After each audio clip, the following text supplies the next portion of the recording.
Bonjour à tous et à toutes, aujourd'hui on se retrouve pour un nouveau micro-trottoir et une nouvelle affaire de vrai du flou. Alors aujourd'hui on va parler du gluten parce que j'ai trouvé que c'était un sujet relativement flou et pour l'occasion on se retrouve à Barcelone. J'ai trouvé que c'était sympa de changer de capitale parce que la dernière fois on était à Paris, là on se retrouve à Barcelone. Ça permet d'avoir des avis de d'autres nationalités, d'être à la plage, etc. Bon et puis aussi j'habite ici donc c'était plus pratique quoi. Okay, so guys, what do you think about this new fashion of the gluten? Why this new fashion of no gluten? Got no idea. ¿Por qué es una moda para vosotros? Bueno, hay gente que es intolerante al gluten y la gente que es intolerante lo pasa muy mal porque vale mucha pasta. Entonces supongo que la moda es para concienciarse, bueno, para concienciar a la otra gente de que la gente tiene que saber que los que son intolerantes es una injusticia. Well, it's everything about fashion. Sometimes in these days, everything becomes like a trendy topic. Yeah. And I think right now the gluten is kind of a trending topic. I don't really know that much about it. I definitely think that it's getting like misinterpreted with like diets. Yeah. And I've like heard a few things that like it doesn't really benefit or like it's not a positive or a negative if you cut gluten out unless. ¿Piensas que para la salud es Sí. malo? No, no es malo. O sea, si tú toleras el gluten no es malo. Lo que sí que es mal es no normalizar la situación en el país y hacer más accesible a la comida de dicha gente que tiene esta intolerancia. I don't think it's unhealthy now. No, I don't think so either. Thank you very much for answering these questions. Et merci d'avoir accepté d'être interviewé. Cette fois, on n'a eu aucun refus, donc ça fait vraiment plaisir. Bon, on n'a pas réussi à trouver de français. La prochaine fois, on essaiera d'en trouver un peu plus. Normalement, il y en a à peu près 1 milliard dans cette ville, donc voilà. Apparemment, cet après-midi, il n'y en avait pas. Mais en même temps, c'est pas grave. Ça permet aussi d'avoir des avis de différentes nationalités. Et c'est ça qui est intéressant. Et justement, en parlant de ces avis, on en a eu des assez différents. On a même eu des personnes qui ne savaient pas trop quoi répondre. Donc, je crois qu'est venu le moment d'espacer le vrai du flot.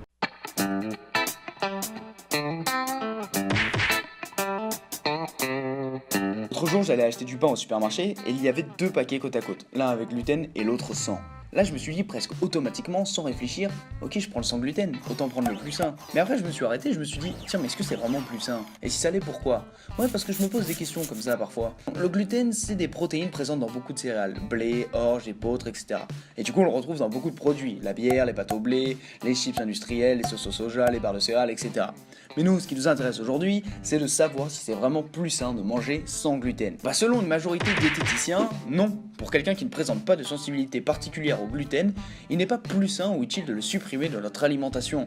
En fait, le gluten comporte des éléments, en l'occurrence des acides aminés, nécessaires au bon fonctionnement de notre corps et qui doivent être consommés avec la bonne proportion. Ok, mais il se passe quoi avec le gluten alors? C'est quoi tous ces gens subitement intolérants? Et je mens pas quand je dis ça, hein. Tout le monde devrait passer une semaine sans gluten. Le changement au niveau de votre peau et de votre santé physique et mentale est incroyable.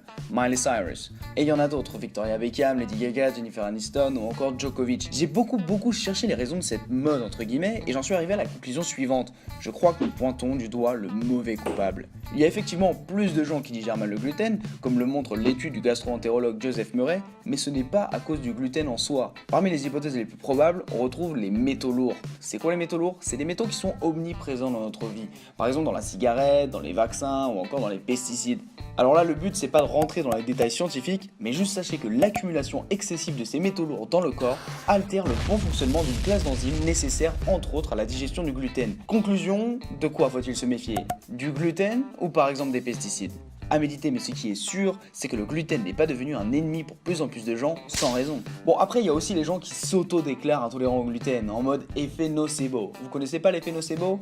Bah, si vous connaissez Harry Potter, c'est un peu l'inverse de la potion Félix Felicis. Et pour une explication plus réaliste, quoi qu'Harry Potter existe vraiment, je suis sûr, on peut prendre l'exemple du fait divers de l'antenne relais d'Orange à Saint-Cloud en région parisienne. L'opérateur a installé une antenne relais dans un quartier de la ville, et rapidement, les riverains se sont plaints de nausées et de saignements de nez inhabituels qu'ils jugeaient liés à cette nouvelle installation à cause des ondes électromagnétiques. Ce à quoi Orange a répondu que en fait l'antenne n'était pas encore en service. L'effet nocebo, c'est donc être en contact avec un produit inerte mais que l'on croit nocif et développer de véritables effets secondaires tant le psychisme humain est puissant. Par conséquent, il est également probable que par effet de mode plus effet nocebo, un certain nombre de personnes se soient auto-convaincues de leur intolérance au gluten. J'espère que ce sujet vous a intéressé, moi il m'a passionné, j'ai appris plein de choses.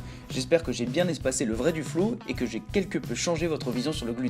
Je vous souhaite le meilleur dans votre vie, je vous dis à la semaine prochaine pour une nouvelle affaire de vrai du faux ou de vrai du flou.